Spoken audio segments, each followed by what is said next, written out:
Oi, gente, tudo bem? Eu sou a Marcela. Estou aqui de volta com outro artigo, dessa vez é de proteômica, caracterizando o perfil proteômico espaço-temporal das inclusões na doença de Huntington para revelar uma perda de função espalhada pelo cérebro. Bem, falando um pouquinho novamente sobre a doença de Huntington, só para relembrar, ela é uma doença autossômica dominante, causada por uma expansão CAG. Ela é uma doença poliglutamínica, então, que essa expansão CAG ela vai afetar os movimentos, a cognição e o psiquiátrico. Tudo isso vai ser causado por essa formação de corpos de inclusão, que nós vamos chamar também de agregados de poliglutamina, que vão ser causados pelo acúmulo de proteínas nas células neurais.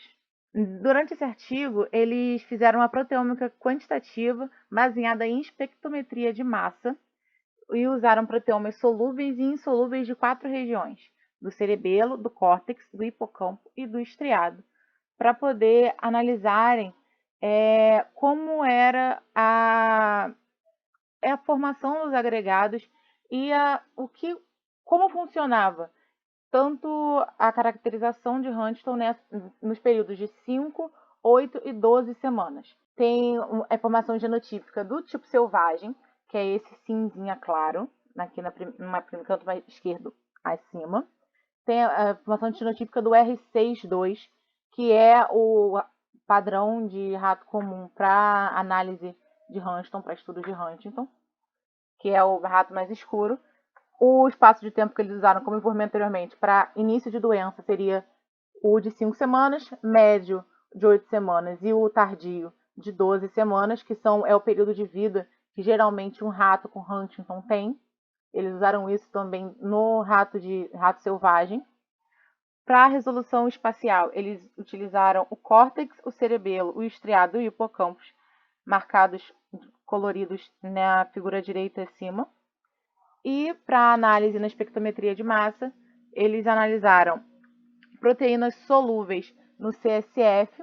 CSF, ele é o fluido cerebroespinal, segundo esse, mas em português seria o líquido cefalorraquidiano, que é uma palavra bem complicada, então a gente vai se manter no CSF. Eles pegaram as proteínas solúveis do CSF e as proteínas solúveis dentro da região cerebral. O CSF é um líquido que fica externo na região cerebral, mas não necessariamente dentro do órgão. Na preparação dos exemplares, eles pegaram o proteoma total do CSF, o proteoma total do cérebro, e para as proteínas insolúveis, eles fizeram 2 lavagens, botaram ácido fórmico para hidrolisar, para poder dar uma vida melhor, porque elas não conseguiam não conseguiam passar pelo processo direto de espectrometria de massa. Então, eles depois foram passar pelo processo de espectrometria. Como primeiro objeto de estudo, eles observaram o tipo selvagem e eles encontraram coisas normais, como, por exemplo, normalmente proteínas com maior concentração, elas possuem uma menor massa molecular. Então, a huntingtina aparecer ali nessa quantidade menor de densidade é algo considerado normal para eles, assim como encontrar essas expressões proteicas diferentes em diferentes regiões cerebrais também seria normal, principalmente essa expressão maior de dopamina na região do estriado.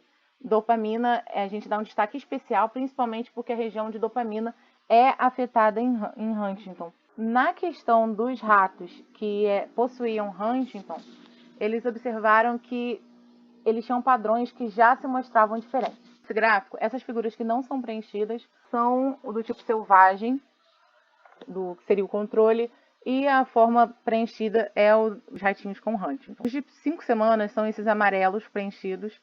Eles apresentaram características mais semelhantes aos controles, que seriam os iniciais ainda, que não começou a se desenvolver. Entretanto, conforme o aumento da poliQ e o avanço da idade dos ratos acontecia, eles mostravam uma maior quantidade de repetições em diferentes áreas do cérebro. Eles também observaram que todos os proteomas do cerebelo estavam separados dos proteomas de outras regiões, como é possível observar nesse gráfico aqui, e que apenas algumas proteínas foram responsáveis por isso, e que seriam proteínas que elas seriam específicas da região e que seriam fortalecidas justamente pela doença. Na região do estriado, o Huntington já foi associada a uma degeneração dos neurônios espinhais. que já também foi relacionado ao AMP cíclico e à sinalização de Krebs.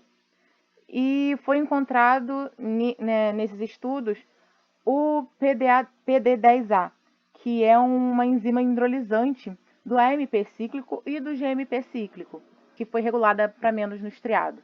Então, observando isso, eles foram procurar se haviam outras proteínas que também estavam sendo reguladas nas regiões do cérebro, da mesma forma que a PD10A. Acharam proteínas no metabolismo de nucleotídeos cíclicos, em neurotransmissores e também relacionadas à sinalização dopaminérgica, o que poderia explicar essa relação bem próxima ao estriado. Nessa figura aqui da esquerda, a gente pode observar a comparação que eles fizeram usando o CSF, que é aquele líquido cefalorraquidiano, que a gente comentou anteriormente, que indica uma alteração com a presença na huntingtina, onde ele mostra que o CSF possui diferenças tanto no tipo selvagem quanto no tipo de Huntington.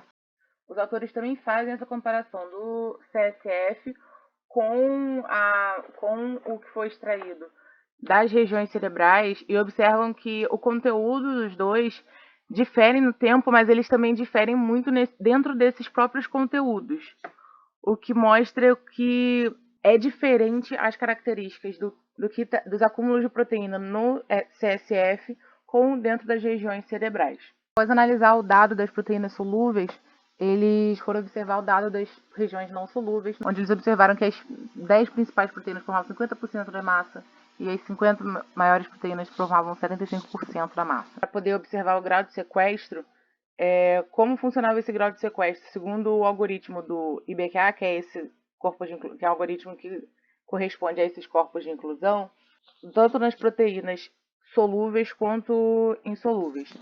É possível observar, inclusive, que as proteínas insolúveis dos ratos de 8 semanas apresentavam maior quantidade de proteínas do que as de 12 semanas. Também, para observar se a composição e se a quantidade das concentrações de corpos de inclusão variavam com o tempo, eles fizeram essa análise, que resultou sim nessa variação com o tempo. Como resultado, eles tiveram a validação do uso do RSCI2 como modelo para Huntington, acharam proteínas adicionais para análise de biomarcadores da doença, como também observaram erros nos biomarcadores do CSF, que já haviam biomarcadores, porém eles não batiam com outros biomarcadores que serviriam nitidamente para as regiões cerebrais.